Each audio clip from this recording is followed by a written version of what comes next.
So, I got to work this morning, and my inmate came to me and said, "Hey, boss, I gotta tell you something.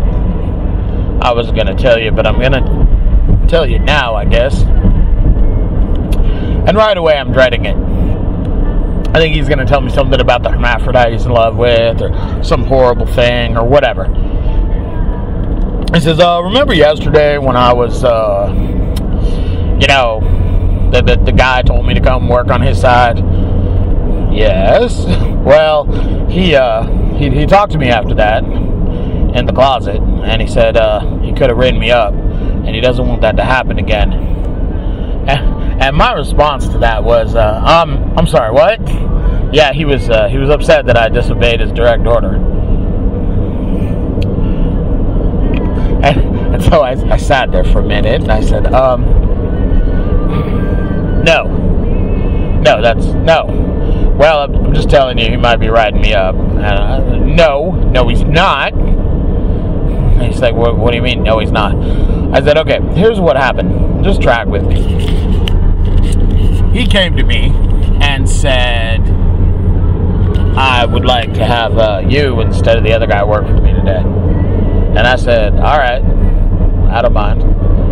And then I asked you, "Hey, do you want to go work for the other guy?" And you said, "No, because I've been working since 7 o'clock, and I've got almost everything done here, and now he wants me to go to the other side and do all the work there, while that other guy comes over here and sits around and does nothing with you."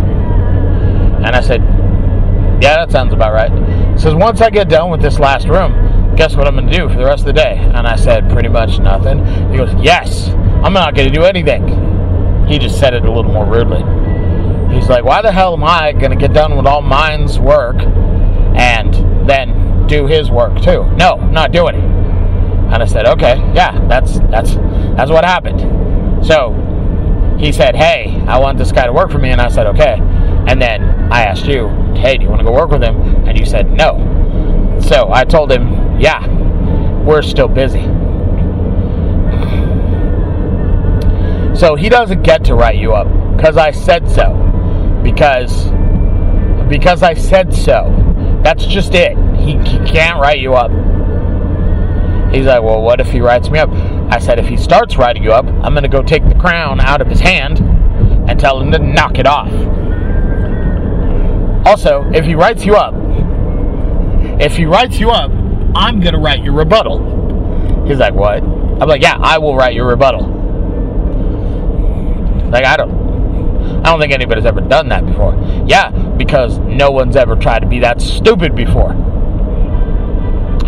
What I will do is I will sit him down, I will make fun of him for a while, then I will hand him the rebuttal, and I will say, "This is going to be entered into the record, and it's going to highlight all the ways in which you were stupid.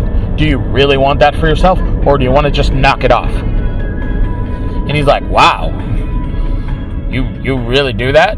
"Yes, but I'm an inmate and he's a free staff." I said, "Yeah, but it's also, no. How about no? Just no. No.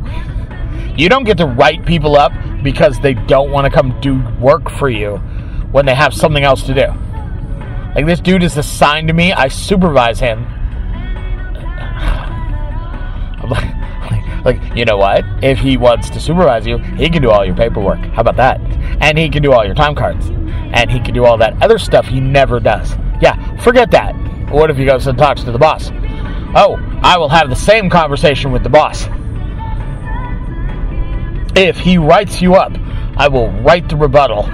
I will enter it on the computer into the record." He's like, "What do you mean?" "Well, the Strategic Offender Management System has a provision for us to enter in stuff directly. So, in the event that this guy decides to write him up, he will write him up on a piece of paper and make him sign it and then hand it to somebody, and somebody somewhere will type it in. Once that happens, they have no control over it. As his supervisor, I have the option of adding my point of view on that paperwork, adding to it. I can't subtract anything from it, but I can add notes, I can update it, I can put stuff on there, which I will do, and they have no control over. which in the event that happens, there's nothing they can do about it. I did that once before, and they lost their friggin' minds. They wrote up some guy on something stupid. They wrote him up because the dude who wanted to write him up was being a dick, and he couldn't prove that he was where he was supposed to be because he was with me, and they wouldn't take my word for it, which was weird to me. And when he said, I was with Roberts, so you could ask him, they said, nope, we don't believe Roberts, that's not good enough. So I wrote down that he was with me.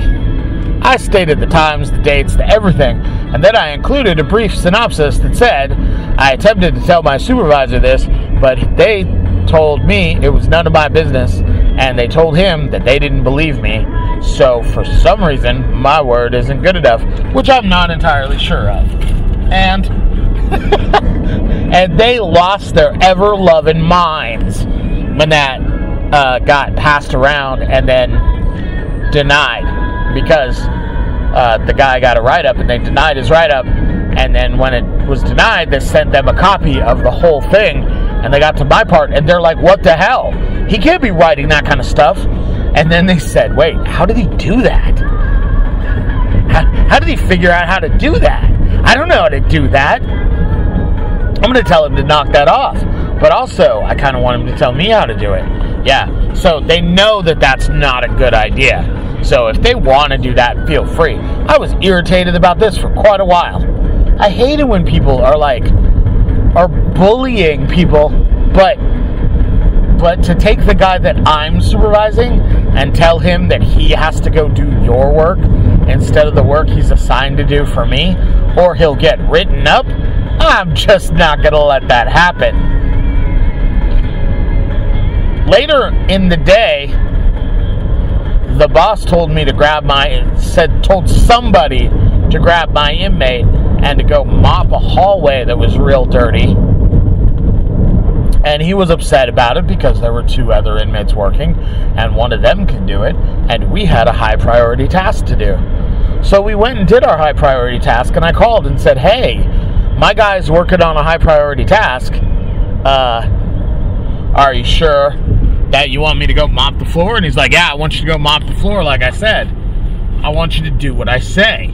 And I said, all right, so I'm just going to write down on the paperwork that we didn't complete the high priority task because we were too busy mopping the floor that somebody else could do. And he stopped for a second. He goes, oh, you're doing a high priority task? Oh, well, in that case, no, I'll get somebody else to do it. And I'm like, great, that's what I thought you'd say, thanks.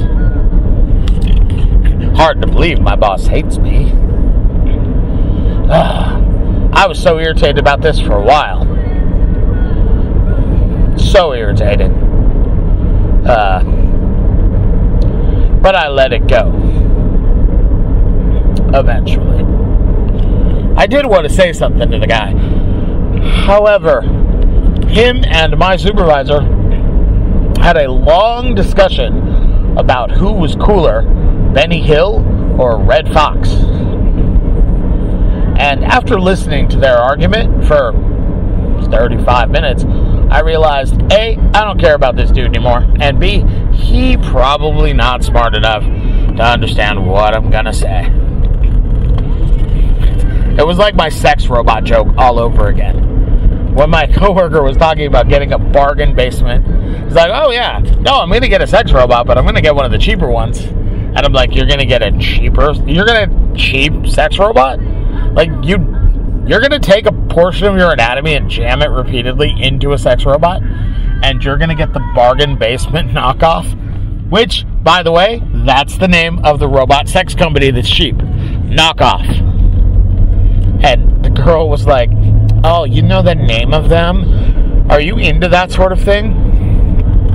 It was such a waste of a good joke. I hate it when I'm funny with stupid people.